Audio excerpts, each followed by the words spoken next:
What's going on, Dub Nation? You're watching Warriors Today by Chat Sports. I'm your host, Tyler Smith, and we are about to see the brand new look Golden State Warriors. For better or for worse, whether you like the moves, the deadline, or not, this is going to be the foundation of the Warriors roster for the remainder of this season. Kristaps Porzingis joining the fold. Jimmy Butler obviously out with a torn ACL, and Steph to be returning from his runner's knee very, very soon. We're going to break down some big-time news that we heard about this group in just a moment. First, though, make sure you are subscribed to the channel and help us get to our next milestone of 103,000 subscribers. Still so crazy to say out loud that we have over 100K here at Warriors Today, bringing you guys Warriors content all season long.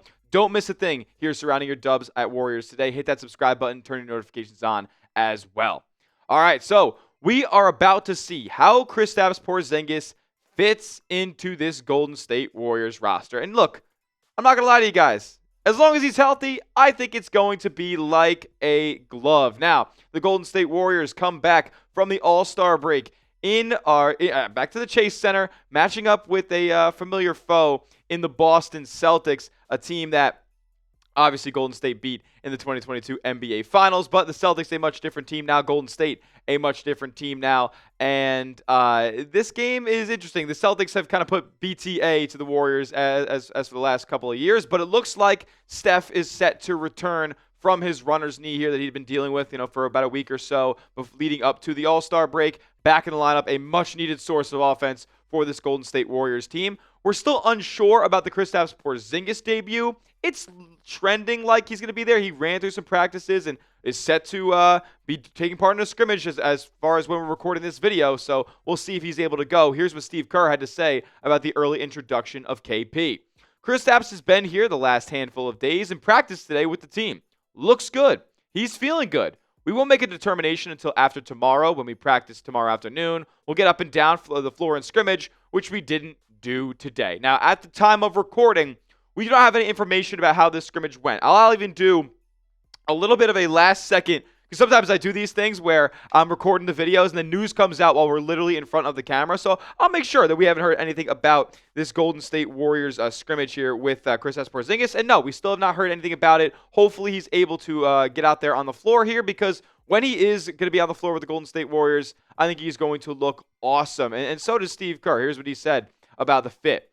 He's an easy fit. You don't have to change a whole lot. The biggest difference, I guess, is that he provides is his post-ups. He's a pretty good post-up player, especially against switches. You throw him the ball on the foul line, the elbows, even the low block. That's something that we saw especially take place when he was a member of the Boston Celtics during their championship run. Like, they would just hunt mismatches for Kristaps Porzingis because he was just able to shoot over a lot of smaller defenders there. Think about that first quarter that he had in the 2024 NBA Finals where he just absolutely took over. He was going at like Jaden Hardy and Josh Green on some switches in a lot of those scenarios. So I'm really, really excited for the Warriors to try to exploit some of those skill sets that Porzingis possesses here. Like, we've really never seen Steph work with a player like Kristaps Porzingis on the roster, a 7-foot-plus shot-blocking guy who could shoot it from 40 feet out. Like, Kristaps Porzingis does have limited range. I think you're going to see him be effective as a trailer a lot for this Warriors team. Want to get the ball up and down the court, but obviously Porzingis isn't going to be a guy that's sprinting up and down every single possession. So on those trailing, kind of jogging into the front court, where Porzingis will just be able to get a little flip pass and shoot a three from 25, 30 feet out. It's going to be a joy to see. Warriors fans are going to like it. Hopefully it's more consistent than just a couple games in a row and then he goes back on the shelf. Look, man, as far as how he's going to fit into this team in terms of spacing the floor, I think he's only going to enhance it. Golden State from long range this season has been the highest volume team in all of basketball. Number one in team three-point attempts.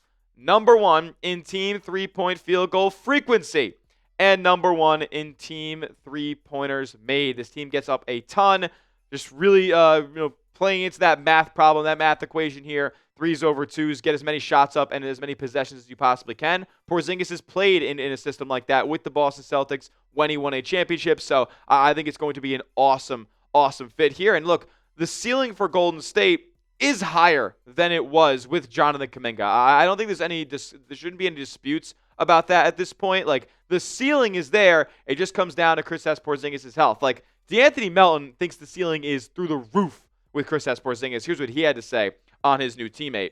he's a matchup nightmare for a lot of teams. You see, with the Spurs, you have Wemby, who's 7 a lot, and the stuff he can do, and the matchup nightmares he brings to the table. So I think Porzingis being out there is just going to give us a lot of size and a lot of mismatches that we need. Some teams he's going to kill just because they can't physically match up with him. The Warriors have had Quentin Post. The Warriors have Al Horford now. Warriors have had TJD running through. Like, none of these guys even compare to what Kristaps Porzingis can do on the offensive side of the basketball in terms of being able to put the ball on the deck, post up, be an above the break 3-point threat, be an in-between game offensive threat as well, like Kerr mentioned. Give him the ball at the foul line. Give him the ball at the elbow. Give him the ball in the low block. It doesn't matter. Like, he can score from anywhere on the basketball court. And look, if he's really healthy, D'Anthony Melton is not lying at all. He compares him to Wemby, but like, dude, it is as close to Wembanyama as it gets in the NBA. Again, if he's healthy, because it's not just the offensive threat that he poses, basically a 7'3" Kevin Durant, but it is the defensive prowess that Kristaps Porzingis provides as well, as a rim protector, as a post-up defender, as just a guy that's tough to move around the low block on the in the paint in this league. It's incredible how big his defensive impact is when he's playing at the top of his game. Like, even in the limited minutes that he's had this season, if you look at some of the per 36 numbers on Kristaps Porzingis, he's averaging like 25 points per 36 minutes. Now, is he going to play 36 minutes a game for the Golden State Warriors? I would think not, but he has been efficient and effective when he's been out there on the court this season, even if it has been in limited action. The nerd stats tell you that as well. Like, Kristaps Porzingis is one of 6 players in the league total that is in the 90th percentile in offensive and defensive box plus minus. So basically just a nerd stat to say, how effective are you on both ends of the floor?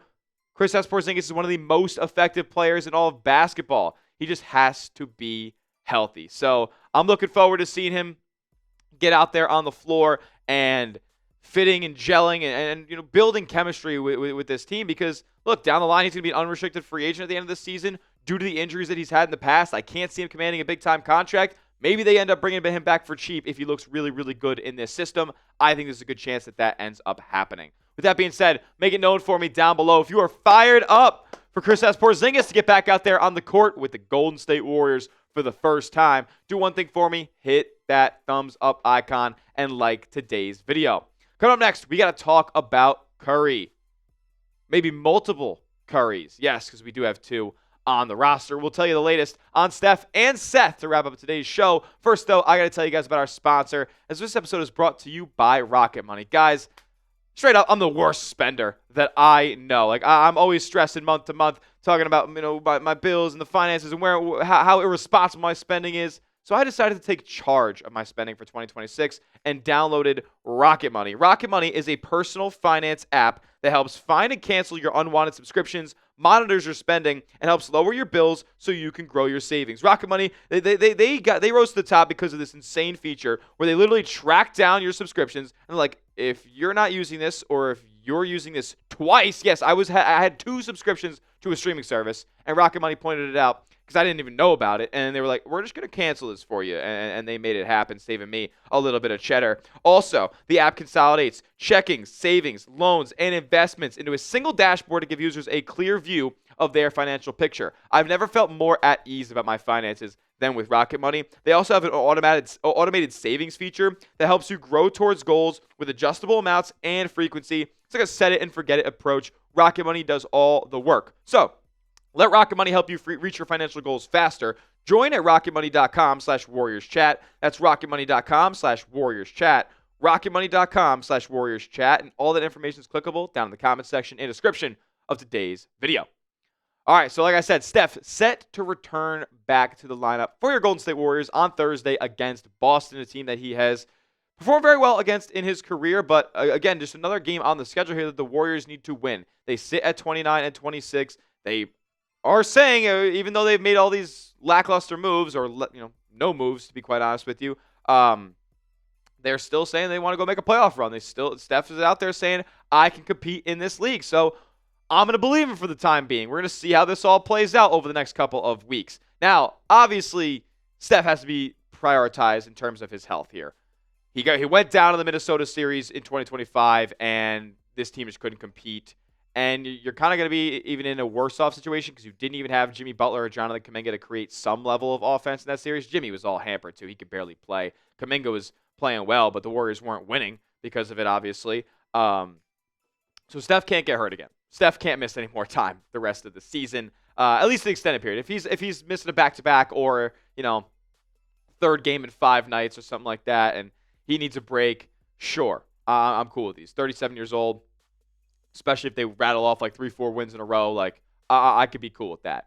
But he can't be missing these 2-week long stretches anymore. The offense just can't sustain it, especially when Kristaps Porzingis is already as unreliable as it gets in terms of health. Like, Steph can't be missing time for the rest of this regular season and for the postseason as well. So you got to keep him on ice. You just got to hope that this team can play well enough to win some games and give him some chances to get some rest here before the season wraps up. So he's not hurt in the postseason. This team absolutely has no chance once they get in a 7-game series. Now, Steph also made a comment on his NBA future. That's really what we're talking about here on the back half of today's show. He had an interview with People Magazine. And, of course, when these, big-time national non-sports outlets are going to have an interview with a guy like Steph, they're going to ask him about this question. You're 38 years old. What's retirement look like for you over the in the near future? And Steph kind of dispelled any rumors of a retirement coming any time in the near future. He said, "It'll declare itself whenever the time comes to call it quits, which I don't think is any time soon. I'm not really putting too much pressure on that." Thank the Lord. I'm not ready for the dark days of Golden State Warriors basketball. And I know they have all their draft picks. This team has proven time and time again they don't know how to draft. So I don't really have much faith in them building a new nucleus that's going to be at the top of the league or at least be in contention in the immediate future following Stephen Curry's retirement or departure from the Golden State Warriors. Who knows if he decides to go somewhere else for a twilight run. I doubt it. Again, I doubt it. But it's possible because the Warriors have done everything in their power to upset and frustrate Stephen Curry, the top 10 player that's ever walked the planet. To hear this news, I know one man was sick out there. I know one man was absolutely appalled when he heard this information, and that's Joe Lacob. I know Joe Lacob was crying, throwing up, throwing shit at the wall, pissed off because Steph won't retire. Because it's all he seems that he wants to happen at this point. He wanted to give the keys to the franchise to Jonathan Kuminga and Brandon Podziemski, but if only there was already a Hall of Fame player on the team that he could build around and add weapons to his supporting cast stuff. If only they had that type of guy on the team. Oh, wait, they have for 15 years, and Joe Lacob just thinks it was his fault the Warriors won a bunch of titles. Steph said this more on the retirement aspect and how this kind of portion of his career is going. He says, "It's a badge of honor to now be the oldest player doing all these great things, to redefine what greatness looks like at this age. Thinking about the end of the robs you of the now. I'm enjoying the journey and competing and all the work that goes into it. Hopefully that carries me a long way." I'm going to cry real tears. Joe Lacob's going to crying because Steph says he's not retiring. When Steph does hang it up, man, I'm going to be crying real tears. I know a lot of you guys watching the show right now are going to be as well. I just want Steph Curry hoops forever. It would be absolutely lovely. But, Father Time's undefeated. Everything comes to an end at some point. Good to know from Wardell here that it's not going to be anytime soon. When he says that, too, you think about it, his contract's up after next season. If he says not anytime soon, makes me think he's going to try to sign another deal here in this league. So could be more Steph Curry years on the horizon. Thank the Lord. I know Joe Lacob is sick, though.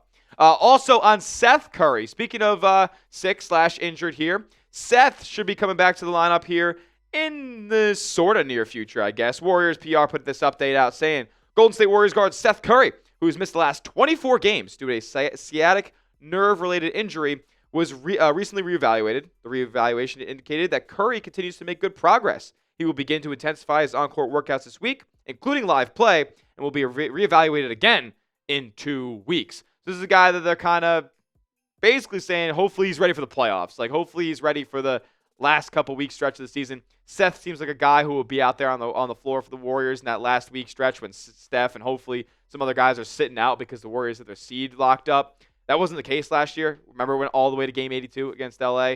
So hopefully that's not the case this year, whether it's in the play-in or the top 6 seed. It would be nice if the Warriors had their position locked up.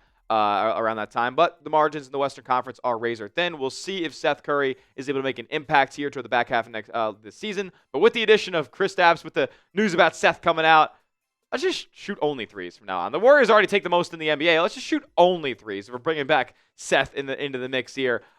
It should be a fun rest of the season. As long as this group can stay healthy, I think that I'm confident they can still win games and potentially make a push for a top 6 seed in the West. Only a couple of games out, so we'll see how it all shakes out. With that being said, 29-26 right now.